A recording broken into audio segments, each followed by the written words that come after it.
Welcome back, everybody, to Internet Experts CCI Routing and Switching Advanced Technologies class. In today's sessions, we're going to be talking about Border Gateway Protocol version 4, or BGP.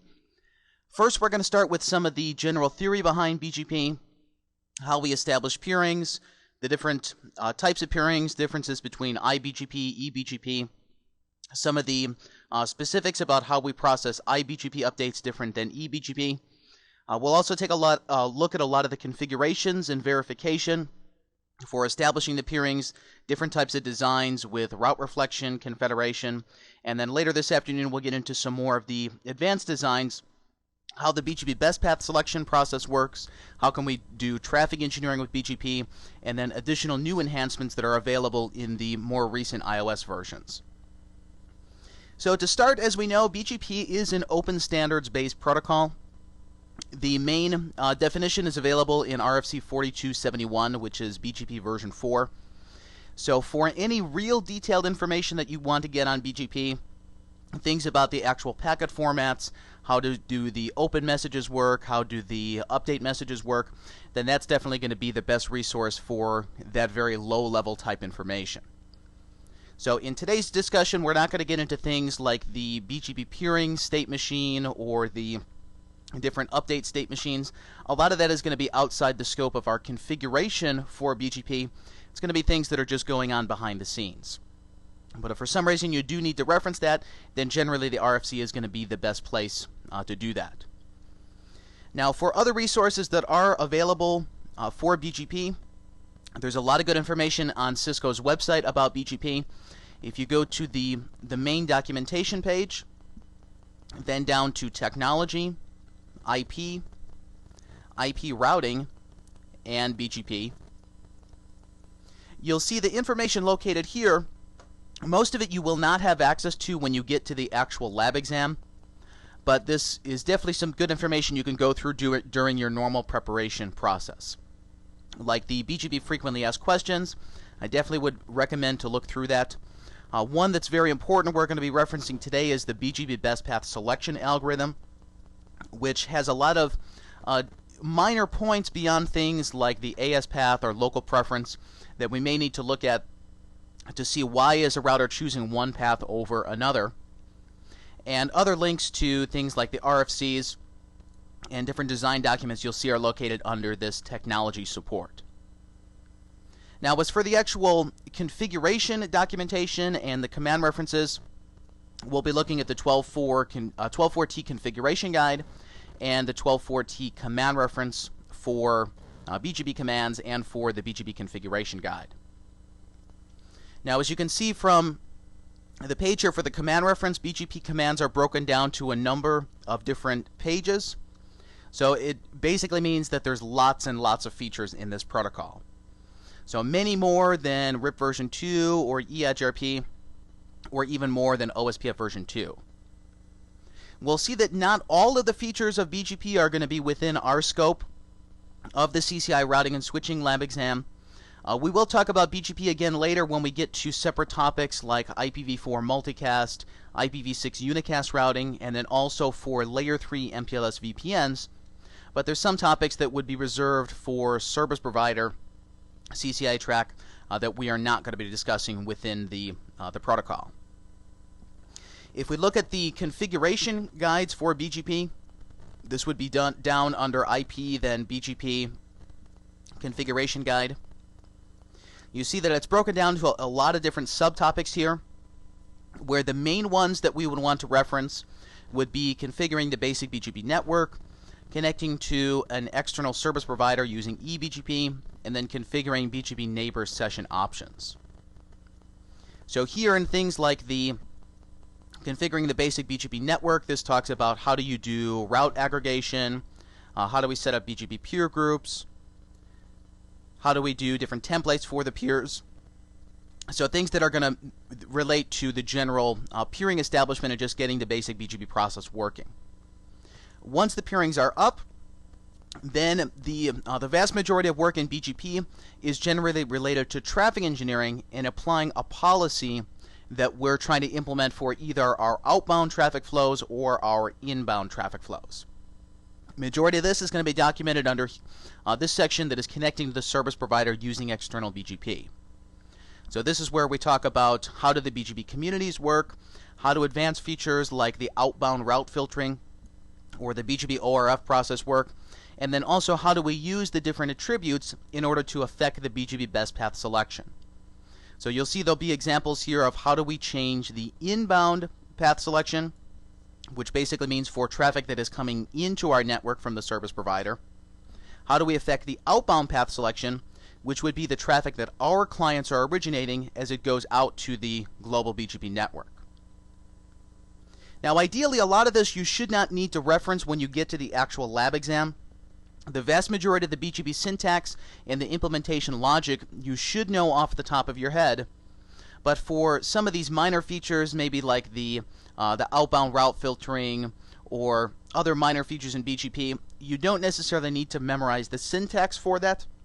As long as you know what the features are and where to reference them in the documentation, you should be able to take a lot of the examples here and then modify them to fit your particular requirements. But we'll see for a lot of these different examples we'll go through, we will be referencing the command reference a lot to see what are the different options for the commands and what are the default values. Now BGP is considered a path vector routing protocol because as opposed to EHRP, which is considered distance vector, or OSPF that is link state, the majority of the IGPs are making their decision based on simply one value, which is the metric in order to reach the destination. Now we know that with protocols like EHRP, this metric value is actually made up of multiple sub-values, like the bandwidth, the delay, the load reliability. But in the end, we're simply choosing what is the lowest path end-to-end in order to reach a particular destination. Now the problem with that, based on the simplicity that IGP is making the decision on, it makes it very hard for us to implement a specific routing policy for different types of destinations. Whereas with OSPF, for example, the OSPF cost value is not a function of the route itself, but it's a function of the links that we use in order to get to that destination route or that destination prefix. So essentially what this means in an OSPF network, if we were to modify the cost value that we use to reach one particular destination, the vast majority of the time it's going to influence the cost for a lot of other destinations. Whereas with BGP, this protocol was originally implemented with policy in mind, where the individual attributes on a per route basis are going to be used to determine how we route to a particular destination based on these individual attributes. So this means that we could change attributes like local preference or the AS path or the origin code on a per prefix basis in order to change our routing policy for either the outbound traffic or the inbound traffic. Now another key feature for BGP is its support for variably length subnet masking and summarization, because as we know in today's networks, as the size of the internet grows, it also means that the size of the global BGP table is growing. So if we were to look at one of the public route servers, and most of these that you can get to if you connect to the domain name route-server dot the provider's name. So in this case we have Global Crossing in Europe or Hurricane Electric, AT&T. So these particular route servers are basically just routers, are used for us to check the policy that we're trying to apply to our outbound routing advertisements onto the global internet. So from any of these devices in the public internet, if we were to look at the show IPBGP summary, it's going to tell us on average what's the current size of the global BGP table. So for this particular router, this is part of AT&T's network. It says right now they have 349,000 network entries, but there are over 6.4 million paths in order to reach them. So it's essentially saying we have almost 350,000 unique prefixes, but there's almost 6.5 million routes to get there. So in order to make sure that as the size of the network grows, it's not a linear function of the size of the BGP table, aggregation and the use of the variable length subnet masking is going to be a very key point. So if we were to look at the actual information that's in any of these tables, the show IP BGP output, we should generally see that the routing information here is probably not going to go beyond maybe /22 or so, depending on what provider we're looking at their view from. So we don't want end customers advertising all /32 host routes into the BGP network, because it's going to make the size of the routing table unmanageable, and it's simply going to take too many resources in order to do the best path selection process. So we'll see using the summarization for BGP is definitely a very important design point, and BGP gives us a lot of flexibility as to the different attributes we can set and the different lengths of aggregates that we can generate, and the attributes that are going to belong to the individual subnets of the summaries. So we'll see, depending on what the actual design goal we're trying to get to, there may be 10 or 20 different ways that we could actually implement that with BGP. So part of our goal today in our BGP lessons is to figure out basically what are all the possible ways in order to get to the same end result. Because within the scope of the lab exam, we may have a question that says, we want you to do this for BGP, but don't use configuration commands A, B, or C. So in that case, we would need to figure out what are the other options left over for us that we could come up with an implementation that is going to meet those very specific requirements. Now, in a real-world implementation, a lot of the application for BGP is just going to be a personal preference of the operator that's actually doing the implementation. We'll see that some solutions may be more scalable than others, and from an administration point of view, it may make more sense to choose one design for BGP versus another one, depending on if we are a service provider that has tens or hundreds of thousands of customers running BGP, or whether we are just an end network, a stub network that has maybe just one or two upstream BGP peers. Now, another key point we'll talk about with BGP is its extensibility, which means that the application of BGP itself can be used for more than just IP version 4 unicast routing. Now, today's discussion of BGP is mainly going to focus on IPv4 unicast. When we get to the different topic domains like multicast, IPv6, and MPLS, we're also going to revisit BGP to see what are the specific implementations of BGP that relate to those specific technologies. Now, the first thing that we need to understand when we're getting into the BGP implementation is how the autonomous system numbering works, so we can identify where routes are originated from as they're advertised out onto the global internet. So we see here the official definition of autonomous system per the BGP RFC, where in general it just means that the autonomous system is going to be the devices that are under the same control of a group of engineers or a particular business unit. So in a real-world implementation, you may see that a network has just one autonomous system for all of their connections to the internet, or if the BGP policy is very complex, or the network has grown to acquire additional business units over the years, then one particular network may have multiple autonomous systems. But the key point about the autonomous system is that in general, a routing policy will apply to the autonomous system as a whole, where the policy for AS1 is going to be different for the policy from AS2. Now, also a key point here, it says in the definition that the ASs are defined by a single technical administration of the routers that are using an interior gateway protocol and common metrics to determine how to route packets within the AS. So we'll see a key point about BGP design is that the routers within the same autonomous system have to have IGP reachability to each other first, because in reality BGP is not a routing protocol per se. It's an application that is mainly designed to do two things. It's designed to advertise an IP prefix and a next hop value associated with that prefix. Now, that would be considered just the most simplistic explanation of BGP, As we know, there's really more stuff that goes on behind the scenes. We could use it for IPv6, we could use it for multicast, but for the original design of BGP, its main job is just those two things: to advertise IP prefix information and the next hop value that's associated in order to reach those prefixes.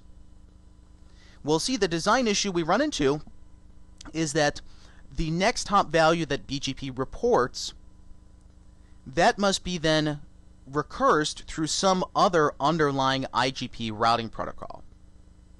So essentially, it's very impractical to design a network that is routing just on BGP alone. Generally, BGP would be relying on OSPF or EIGRP or IS to IS to figure out how do we route traffic within the autonomous system. Then we're mainly using BGP to figure out what are the destinations outside of our network that we are trying to reach.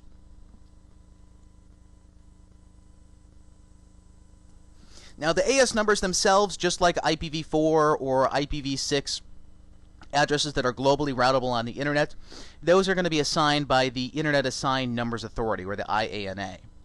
So if you want to get more information about the policy behind obtaining an autonomous system, you can go to the IANA.org website.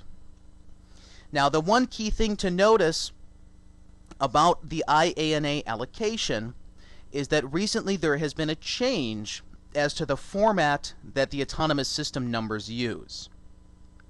Previously, for about the past 15 or 20 years even, BGP traditionally used a 2-byte field that was used to describe the autonomous system number, where the values for a 2-byte field would be decimal 0 through 65535. Autonomous System 0 was never allocated, so the public AS numbers run from 1 to 64511, where the last 1024 addresses that go from 64512 up to 65535, those were considered reserved or private addresses. So similar to how the RFC 1918 addresses defines the 10 network, the 172.16 and the 192.168 addresses. So if you look at the global BGP table, you shouldn't see anything that goes from 64512 up to 65535. Now, the problem with this, though, is that it means there can't be more than about 65,000 networks that are attached to the internet, that are actually running public BGP. Up to this point, essentially all 2-byte autonomous system numbers have been allocated. So there's really no space left over for these 2-byte fields. There's more than 65,000 people running BGP now. So in the past couple years, they have now migrated to a 4-byte autonomous system that is now supported as of iOS version 12.4.24t. So we'll see in our implementation examples today, depending on what the particular iOS version that we're using is, some of the processes will support just the legacy 2-byte AS, some of them will support the new 4-byte autonomous system. And you can see there's a new RFC 4893 that defines exactly how the 4-byte autonomous system numbers should be allocated. Now, the reason that this is a key point that I'm mentioning up front before we get to the other operations of BGP is that since not all versions of code for BGP actually support the 4-byte AS numbers so far, it means that there has to be a backwards compatibility built into the protocol for the new BGP speakers versus the quote-unquote old BGP speakers, where the new BGP speakers would be negotiating during the BGP capability exchange that they will support the 4-byte autonomous system numbers. For the old BGP speakers, when they receive the capability request from a new BGP speaker, since they don't understand the 4-byte format, they're simply going to say, I don't support that capability. This means the devices that do support the new 4-byte ASs, they need to figure out some sort of backwards compatibility so we can still encode the autonomous system numbers inside the AS path information. And we'll see the way that this is done is by the reserved AS number 23456.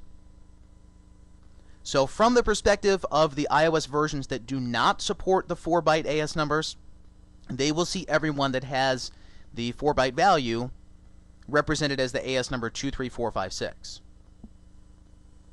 Now, this doesn't mean that the AS path information is going to be lost when we're going over the older BGP speakers, because there's two new optional transitive attributes that are defined by that particular RFC that defines the 4-byte ASs. Specifically, these are the AS4 aggregator and the AS4 path. We'll see that for devices that do support the new notation, which is sometimes called the AS dot notation, they will encode the AS path information in the new optional attributes. Then in the BGP setup message, which is the open message and then the actual updates, they're going to replace their autonomous system number with 23456. So we'll see that this is going to have some implementation impact for the devices that are still running the old code. Now, within the scope of the lab exam, most of the regular routers should be running 12.4T. Whether they're actually going to be running that particular train, 12.4.24T or later, really there's no way for us to predict whether that's going to be the case. But we know at a minimum that the Catalyst iOS is not going to support this. So the 3560s or the 3550s or the other platforms around that hardware range, they're not going to be supporting the 4-byte ASs. So this means if we have one of the switches that's doing a BGP peering to someone that is running a 4-byte AS number, we need to understand how this backwards compatibility works. So once we get into our actual implementation examples, I'll show how the backwards compatibility works and how the AS number 23456 is actually used to encode the new format of the autonomous systems. Now, the actual logical process of BGP for establishing the neighbors, exchanging the updates, and then actually routing the traffic is the same type of logic that we use for our IGP establishment. So, for example, in both EHRP and OSPF, our first step would be to figure out who are the neighbors on our connected links that we want to run OSPF or EHRP with. Once we find the neighbors, we go through an adjacency negotiation where we talk about different attributes like the OSPF area number, the authentication, the OSPF stub flags. Once the neighbor relationship comes up and we form the adjacency, then we actually exchange the updates and can do the path selection. So we have the same type of logic here where with BGP, first step would be to figure out how do we establish the peerings. Now, some of the key differences we'll see that are not the same between IGP and BGP is that first and foremost, BGP does not have its own transport protocol. Whereas OSPF uses IP protocol number 89, EHRP uses IP protocol number 88, BGP is going to run on top of TCP. Now, we'll see that this implies that the BGP neighbors would have to have IGP reachability to each other before they could then establish the BGP session. We'll also see that since BGP is a standard TCP application, that the normal client-server rules of TCP are going to apply. We'll also see that BGP has different types of neighbors, whether these are iBGP neighbors, eBGP neighbors, confederation eBGP neighbors, route reflector clients, route reflector non-clients. The different types of peers are going to control how updates are processed and how the best path selection is going to work depending on what type of neighbor we're sending or receiving the updates from. Another key point, in the vast majority of implementations, the BGP neighbors are not dynamically discovered. Whereas with OSPF or EHRP, we're using multicast packets in order to find all of the devices running the protocol. Then we can establish our unicast relationship with them. Whereas in the case of BGP, the BGP peerings are going to be based simply on the unicast neighbor statements that we're configuring under the process. Now, we'll see with some of the advanced features in BGP, there are some corner case scenarios you can configure where BGP can be set up to dynamically listen for peering establishments, but 99% of the time the neighbors must be statically defined.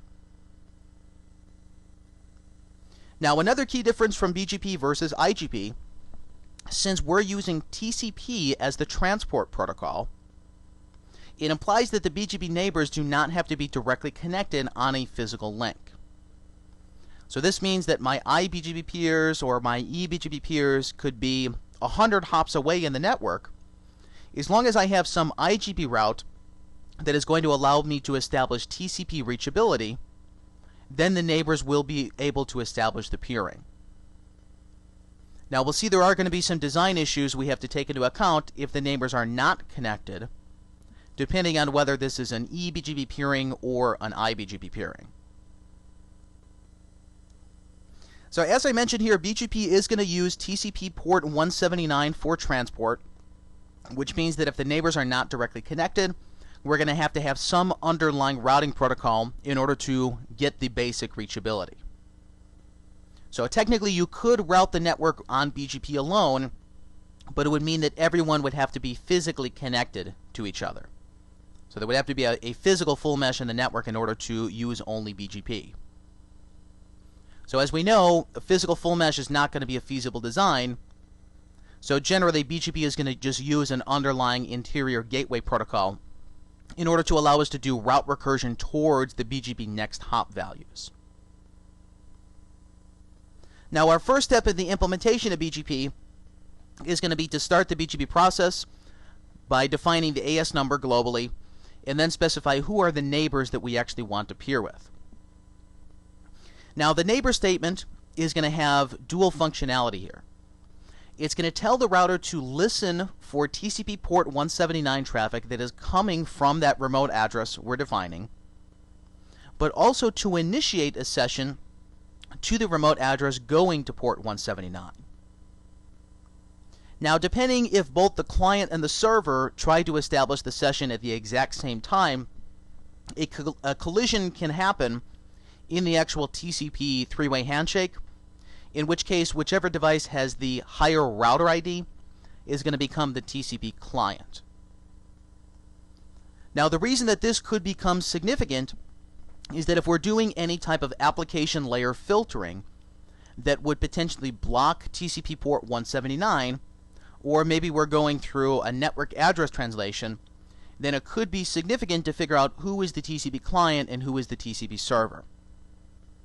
But since BGP is a standard TCP application, it's going to work just like how Telnet does or how regular HTTP does, where the client is going to initiate the session going to port 179, then the server is going to reply with the session coming from port 179.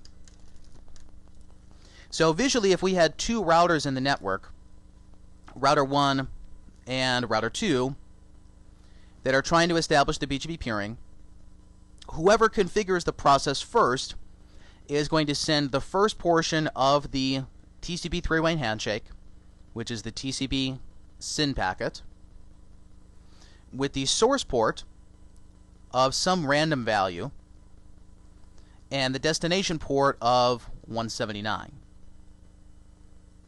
Now, if the remote neighbor, router 2, is configured to accept the session from router 1, it should reply with the second portion of the handshake, which is the TCP acknowledgement, saying I got your packet, and a SYN saying I also want to start the session.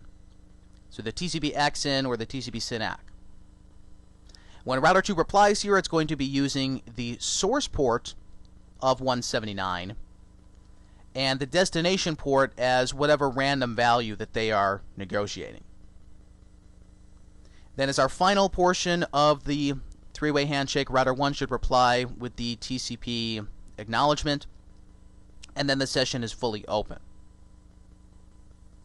So from this point on, when we actually go to the BGP capability negotiation, then to the BGP update messages and to BGP keep alives, the key point to remember is that router 1 would always be sending traffic towards port 179, where router 2 would be sending traffic from port 179. So if we're trying to do any type of access list filtering or any firewall filtering, we would need to allow traffic going to 179 and coming from 179 in order to match the BGP control plane traffic. We'll also see with BGP There's a fundamental difference in the different types of peerings we have, whether they are devices outside of our autonomous system, considered external BGP or eBGP peers, or whether the devices are inside our same autonomous system number, in which case they would be considered internal BGP or iBGP peers. We'll see the main differences between the two categories is that how the updates are processed and how the best path selection algorithm works is going to be different depending on if we are advertising updates to eBGP versus iBGP, or whether we are receiving updates from an eBGP versus an iBGP neighbor.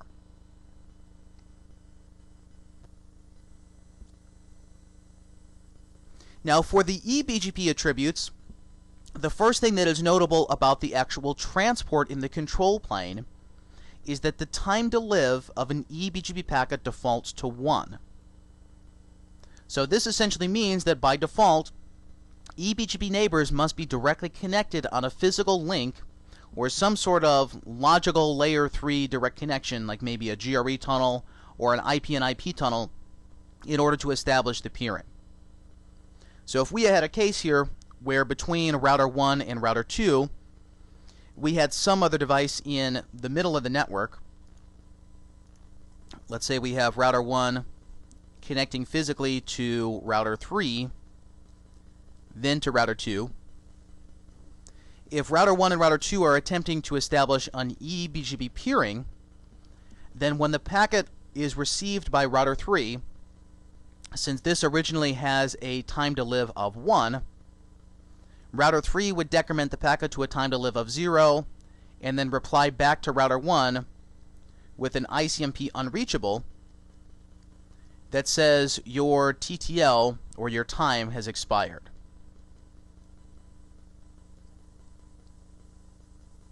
So simply based on the normal data plane operation of IP, where the TTL is decremented on a hop-by-hop basis, means that the eBGP neighbors normally they would have to be directly attached. Now we'll see there are some different modifications we can do in order to change this behavior. We could simply modify the TTL with the eBGP multi-hop command. So if we say neighbor 1234 eBGP multi-hop, means that as I send packets out to that peer, I'm going to use a time to live value of 255, which is the maximum. We could also do some sort of administrative scoping with the TTL. If I want to assume that my remote neighbor is going to be less than 5 hops away, I could say use eBGP multi-hop with a TTL of 5. Now another key feature that we'll see is very common in implementations today is the TTL security feature that is designed to prevent against remote TCP reset attacks or remote TCP MD5 authentication attacks that are essentially denial of service attacks against either the router CPU or against the control plane itself. So these two commands, the eBGP multi-hop or the TTL security, those are mutually exclusive. You would use one or the other, but not both of them at the same time. Now, for some reason, the devices are directly connected, but they're not using an address that is on that connected link. Then there's also an option to disable the connected check without actually incrementing the TTL value. And the typical design for this would be if the two routers are directly connected. So if we have router 1 physically connected to router 2, but then we want to do the peering based on their loopback addresses, because maybe we have two interfaces between them. We have fast Ethernet 0/0 and fast Ethernet 0/1, and we want to make sure that if one of these physical links goes down, that the control plane session can still maintain over the other available link. So in this type of design, when router 1 sends the BGP message, regardless of what interface it goes out, if the TTL is 1, when router 2 receives this, it's not going to have to decrement the TTL because the packet is locally destined. However, we'll see that the default behavior is that when the router goes to establish an eBGP peering, if it looks in the routing table for the neighbor's destination address and it doesn't find a directly connected route, the neighbor does not send the open message. So it doesn't try to initiate the TCP three-way handshake. If we say neighbor disable check, disable connected check, then it's going to skip over that, send the open message. If the packet is actually lost due to the TTL, then it's up to the transport network's fault. So we'll see there are cases where you may want to do both of these at the same time, the eBGP multi-hop and the neighbor disable check. Depends on whether we are trying to initiate the BGP peering or whether we're trying to just accept the BGP peering. Our next key point about eBGP peerings is how the loop prevention is used with the AS path information. So every time I send an update out to one of my BGP peers, I'm going to take my local autonomous system and add it to the autonomous system path attribute that is inside the actual update. Where the AS path is just going to track what are the different autonomous systems that this route went through from the originator to whatever my local autonomous system is. So if we look at the output of that global BGP table we saw, for this particular prefix that the router is receiving here, the 1.9.0.0/16, the AS path information on the rightmost portion of the output tells us that this route was originated by AS 4788. Then it was advertised to AS 7018. Then whatever the local autonomous system on this router is, 7018 is the peer that they are receiving it from. Where in this case, 7018 is AT&T's autonomous system number. So the way that we read the AS path information, the number that is on the leftmost portion, that is the AS that we are learning the update from, where the number on the rightmost portion, that is the AS that the prefix was originated in. So whoever has AS number 18313 is actually the owner of the prefix 1.11.0.0/21.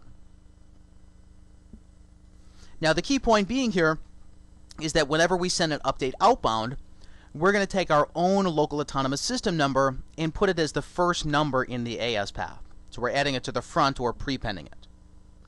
If for some reason I receive that update back inbound, if I see my local autonomous system number in the path, then I'm automatically going to filter that update out. So the basic loop prevention logic is that for updates that I am sending outbound, there's no reason that I should eventually receive those back inbound. Now we'll see we can modify this if we want to with the neighbor allow AS in command in cases that we have the same autonomous system number that are separated by a different autonomous system number in the middle.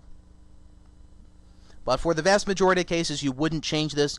This is going to be the normal eBGP loop prevention logic that we would want to have. Another key point about eBGP is how it does its next hop processing different than iBGP does. So when we are sending updates outbound, whatever the local address is that we're using for that particular peering is going to be the IP address value that goes into the next hop attribute of the route.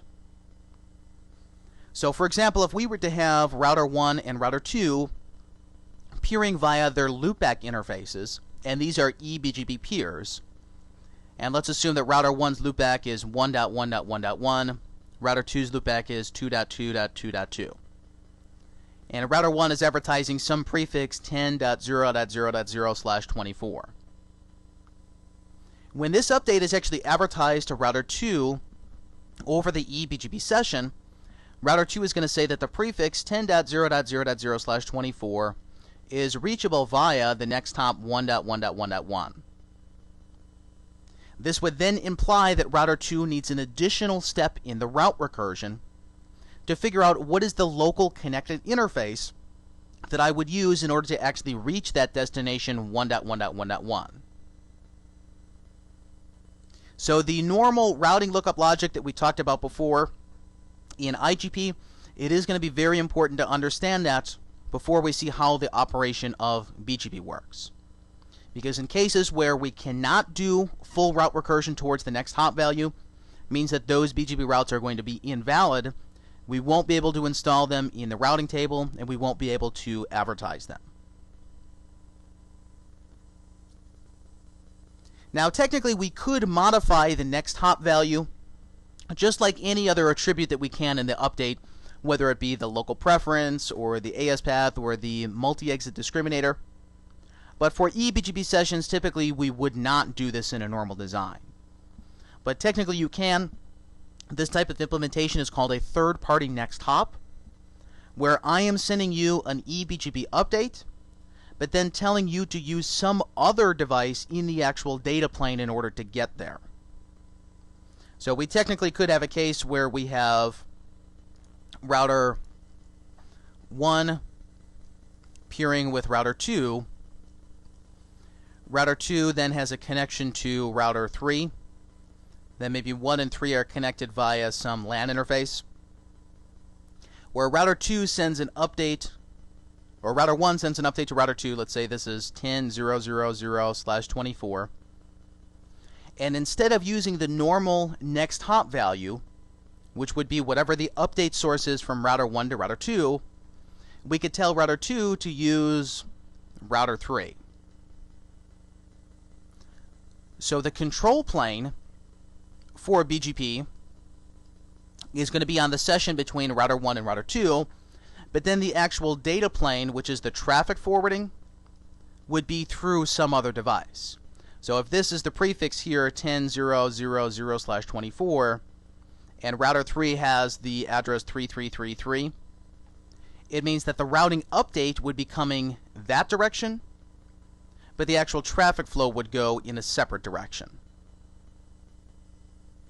So we'll see one of the very flexible features about BGP is that the control plane is not directly tied to the data plane, whereas in IGP, the control plane update maps on a one-to-one basis as to what the data plane forwarding is.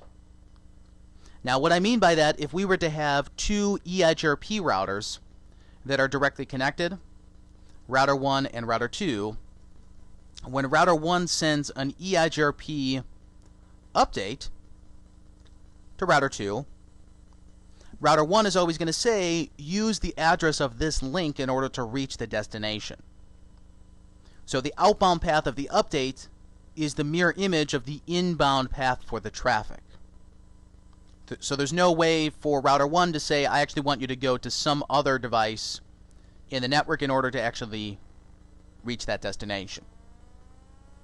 But in the case of BGP, the next hop value is just like any other attribute in the update, that we do technically have the flexibility to change to be whatever value that we choose. Now our next type of peerings with iBGP, one of the key things to note that is the first difference between eBGP and iBGP is that there is no time to live restriction on the internal BGP packets. So iBGP uses a TTL of 255, which means that the neighbors do not have to be directly connected. So as long as there is IGP reachability between the two devices in the internal network, it's going to allow us to establish the BGP peering and then ultimately advertise the prefixes. Now we'll also see that based on the next hop processing rules of iBGP, the control plane message again does not necessarily have to follow the actual data plane forwarding. So this means that I could be the source of a BGP update that is going to you, but it doesn't necessarily mean that I'm going to be receiving your traffic. So there's a disconnect between the control plane and the data plane. That's going to give us more flexibility in our actual traffic engineering to figure out how the traffic is getting from point A to point B.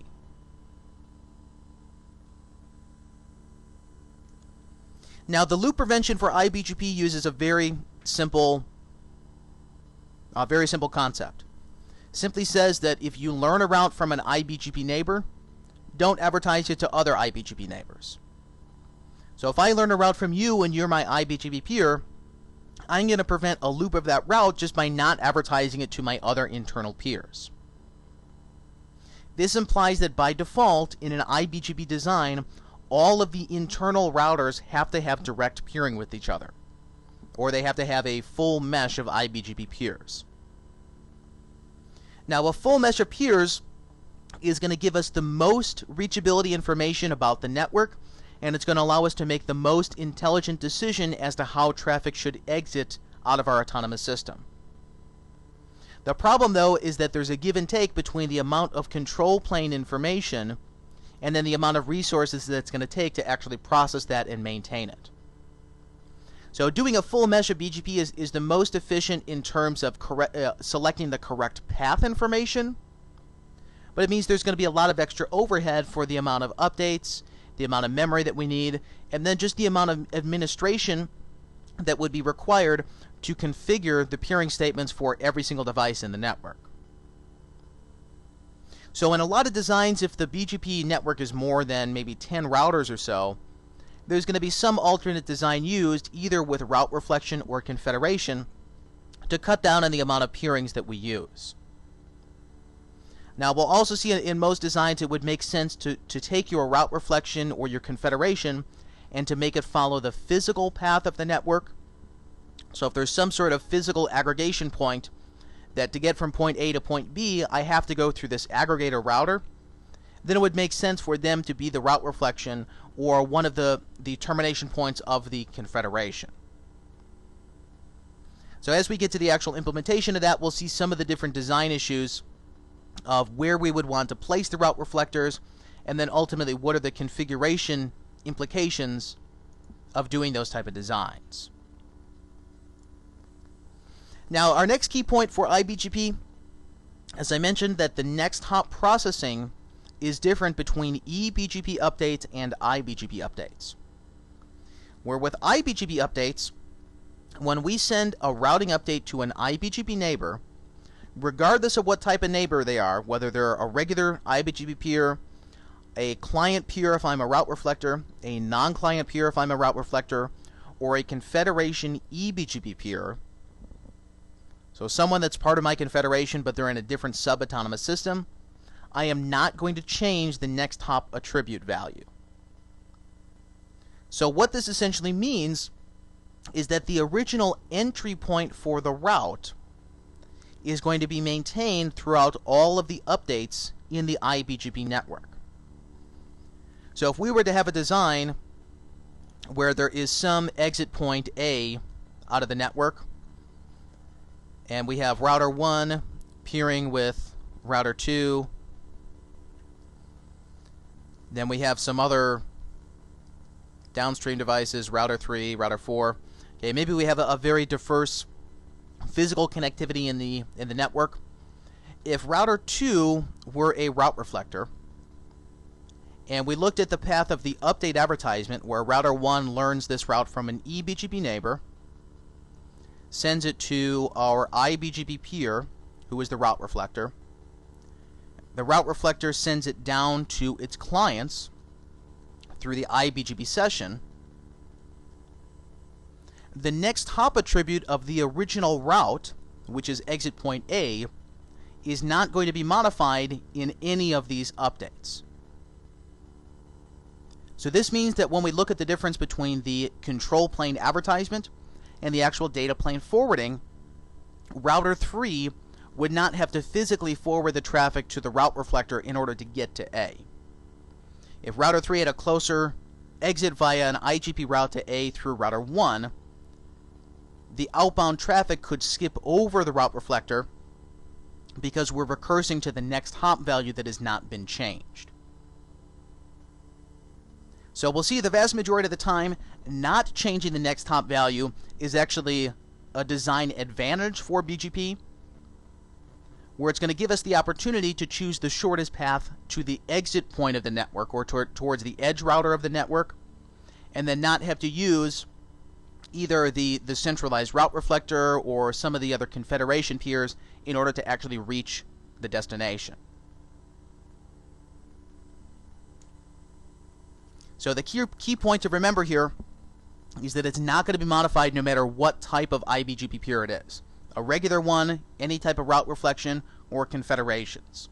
Next hop value is always going to be the value that came from your eBGP neighbor to begin with.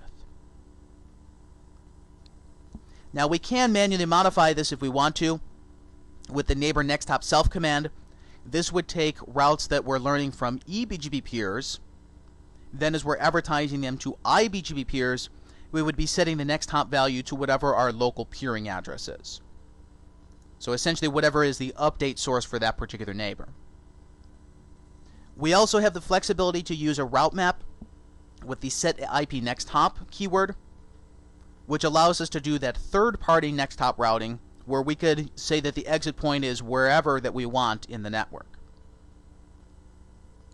But again, the key point here is we'll see with BGP, it's very flexible because we have that disconnect in the control plane versus the data plane. So essentially, whatever type of policy that we want to implement for our outbound traffic versus our inbound traffic, BGP is going to give us the flexibility to do that.